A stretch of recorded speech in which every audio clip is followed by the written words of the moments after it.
In the ancient days, before the dragons curled in the sea and before men learned to speak, there stood a mountain known as Flower Fruit Mountain.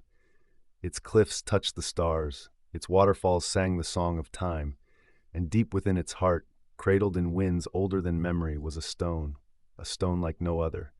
It was not carved by hands nor shaped by chance. This stone had absorbed the energies of heaven and earth for millennia. It pulsed with life. And one fateful day, as thunder cracked and lightning crowned the peak, the stone split open. From it leapt a monkey, not a creature of flesh alone, but of spirit and cosmic essence. His eyes gleamed like twin suns, golden and unblinking. The animals of the mountain gathered in awe. They saw not just a monkey, but a force of nature, a spark of the divine. He laughed. Oh, how he laughed! That first laugh shook the trees and startled the gods. And thus was born son Wukong, destined to rise beyond the wildest imaginings of fate. He quickly became the king of all beasts, not through conquest but through daring, wit, and an unrelenting hunger for greatness.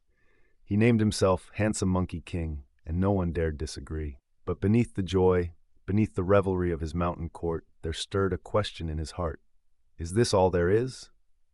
He watched the stars wheel overhead, unmoved by his crown of leaves and fur.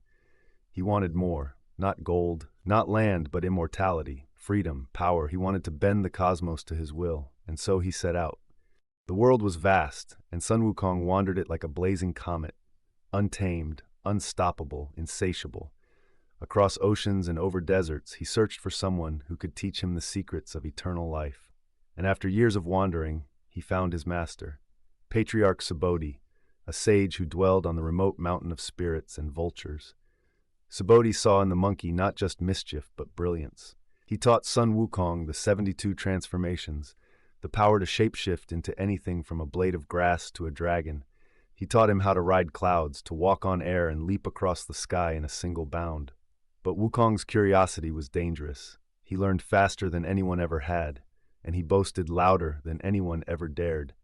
Eventually, Subodhi cast him out, not in hatred, but in fear of what he might become. Sun Wukong returned to Flower Fruit Mountain, but he was no longer just a king. He was a storm-wearing fur. He fought the dragon kings of the four seas and stole his legendary weapon, the Rui Jingu Bang, a black iron pillar that could stretch taller than mountains or shrink to the size of a needle behind his ear.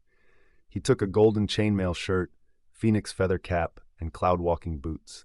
He was now armor-clad and godlike. Then he did the unthinkable. He traveled to the underworld and struck his name and the names of all his monkey brethren from the book of life and death. Immortal, invincible, unbound, the heavens noticed, and they were afraid. The Jade Emperor, ruler of heaven, hoped to calm the monkey with flattery. He invited Wukong to heaven, offering him a title, keeper of the heavenly stables. But Sun Wukong soon realized he was a glorified stable boy. Furious, he returned to earth and declared himself the great sage, equal to heaven. He carved it into banners, roared it into the skies, and dared the gods to deny it. Heaven sent armies, generals, thunder gods. He defeated them all. Eventually, they offered him a new position, this time a real one, overseeing the peach garden of immortality. But even that was not enough. He gorged on sacred peaches, drank the Jade Emperor's wine, stole the pills of immortality from Laozi's alchemical furnace, and fled laughing through the skies. Heaven had had enough. They unleashed 100,000 celestial warriors, the four heavenly kings, and even Erlang Shen, the god of war with a third eye that saw truth. The battle was legendary. Wukong fought with impossible fury. He multiplied himself into legions, transformed into monsters, dodged lightning, and taunted gods. But eventually he was captured, not by might but by deception, lured into Laozi's furnace. Yet even that failed. The fire only tempered him. His eyes, once golden, now blazed like burning coal, eyes that saw through illusion. He escaped again, and then came the Buddha. The Buddha descended, serene as the dawn, his hands cupping galaxies. He challenged Wukong, "If you can escape my palm, I will grant you heaven itself." The Monkey King laughed, somersaulted into the sky, and flew to what he thought was the edge of the universe. He left his mark on a set of 5 pillars, urinated there to mock the gods, and flew back, boasting. But the Buddha only smiled. He turned his hand, and Wukong saw the 5 pillars were his fingers. In that moment, The Monkey King realized the vastness of what he could not yet grasp. The Buddha slammed him down beneath the mountain of 5 elements, sealing him there with a spell and a golden talisman.